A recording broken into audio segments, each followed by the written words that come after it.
Hey everybody. Okay, good. I've got my microphone and video maker thing, and I can be lazy like I wanted to be yesterday. I'm talking about the markets. It was a big day for the Bulls, not the Bears. That was yesterday. The Bulls today.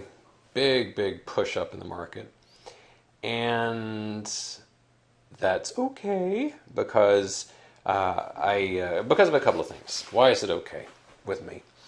Not that it matters. Why am I not weeping?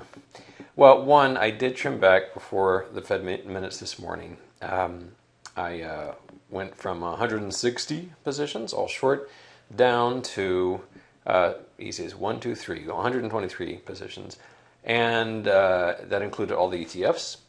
And I trimmed my exposure from about 170% down to about 120%. So I'm still very short, but I took about, a third of my risk off the table before the explosion this morning. And the reason wasn't, in fact, incredibly, I'm usually really on top of the news. I totally forgot the Fed minutes were coming up until someone mentioned half an hour beforehand. So it wasn't anticipation of that. It was simply because I went from chart to chart to chart to chart and saw a goodly number of them that had really been the profits were so good, and the likelihood of it continuing to fall without a bounce was so slim. I just took the money and ran. And I'm glad I did. On my options account, I also trimmed back about a third. And so anyway, still bearish, still short, but not as aggressive as last night. Having said all of that, I want to mention there are 90 charts that I would love to short at the right prices. It may be in a day or two. It may be in a week or two. Who knows? I'm going to keep an eye on them each day. But they're waiting in the wings, and there is really not a single stock I cover today that I'm done with for life. I have every intention of getting short them again. So looking at the ES here, I've gotten some worried, hand-wringing emails from the 3 bears that are left on the planet. I'm not worried. I mean, I really like what I see here. Nothing's changed. Lower high, lower high, lower high, lower high, lower high, lower low, lower low, lower low, lower low, lower low. Now, I'm not surprised that today we had this sort of stick save, because the 5 years of conditioning is going to condition a market, and you're going to have these pushbacks. And it was great this morning because I thought, man, this is easy, because the profits just kept flowing in. When it feels that easy, it's probably kind of quitting time. And so whoosh, we exploded higher here, having made a low of 1918. But this is very range bound here between about 1920 and 1970. And this is not a bullish base, ladies and gentlemen, in case anybody's wondering. This is not the thing that breakouts are made of. They're just not. So, I'm not celebrating today, but I'm certainly not weeping into my proverbial beer. So there's not too much of a point in thumbing through individual issues, because I've talked about individual ideas to death, and I'm already in them.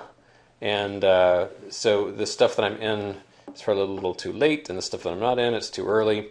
So as with last night, I thought I would just hit on a few general charts to talk about. Just briefly, the euro obviously had a very good day, and I think it's completely plausible that we could continue powering between 1.29 and 130. That seems like an easy target. The hatred for the euro was so widespread. This is kind of a great contrarian bounce.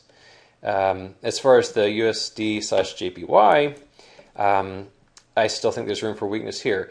Both of these speak to continued U.S. weakness, because the reciprocal is different for each one. But in this instance, kind of pushing back down to the breakout seems utterly plausible to me.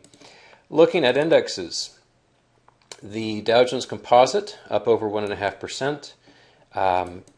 As you can see here, you can, in your mind's eye, kind of see the channel descending in here, and this and switching to a candlestick, you can kind of see the push me, pull you nature of this market, just this infighting back and forth. And this kind of goes to what I was talking about last night in my Yellow Jacket post about the emotions. And I think yesterday's little dust up that slope, it speaks to that, and in a way kind of foretold today's big rally, because you're getting a lot of tension pushing back and forth. One side feels empowered, then the other side feels empowered, and you keep switching roles, and that's this psychological game is happening, and it's expressed in the market. Look how the swings are getting wider. Take note earlier how modest these the ranges are, and then they get larger and larger and larger, more violent. And so it's no surprise that the VIX has been pushing higher, as we've all seen. The Nasdaq Composite had even stronger today, up nearly 2%. But here again, here's a nice clean topping pattern, and we are zooming right up to the point not too far from it. In fact, if you'll think back to my Friday post to sort of bring on the rally, what did I call it? It was I don't know. I was just talking about how I hoped for a big rally and got it. We're getting to that neighborhood now. We are now where we were, into Friday, beginning of Monday, and so we basically undid the drop that we saw on Tuesday. Looking at the Indu also made a lot of sense that we got a bounce today, because look at this cute little trend line right here, and I've helpfully made them green for support, red for resistance, and so this has moved. It went from 17,350 down to the low today of 16,650.